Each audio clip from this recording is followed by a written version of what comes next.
Pada suatu masa, Bahtara Indra mengeluarkan sumpah yang mengakibatkan seorang raja dan permaisurinya diusir dari kerajaan dan hidup sengsara.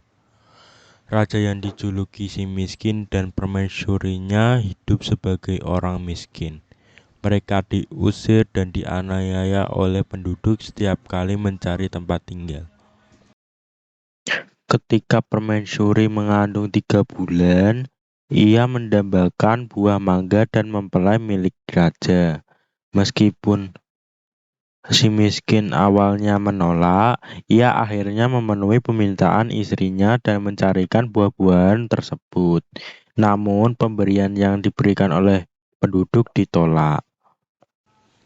Si miskin akhirnya berhadapan dengan raja untuk memohon buah mangga dan mempelam.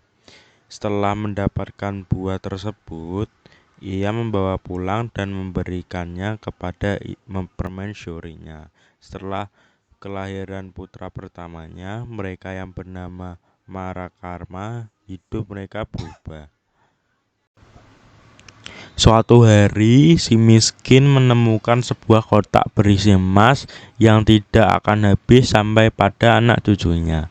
Dengan takdir Allah, sebuah kerajaan baru terbentuk dengan si miskin sebagai Maharaja Indra Angkasa dan istrinya sebagai Ratna Dewi. Mereka dikaruniai 2 anak, Marakrama dan Nila Kesuma, yang tumbuh menjadi anak yang cantik dan tampan. Namun, iri dengan kesuksesan si miskin, Maharaja Indradewa melakukan tindakan jahat dengan menyuruh para ahli nujum meramalkan bahwa anak-anak si miskin akan mendatangkan celaka bagi kerajaannya. Marakarma dan Nila Kesuma kemudian diusir dan negeri Puspasari mereka hancur terbakar. Marakarma dan Nila Kesuma terpisah dan mengalami banyak kesulitan.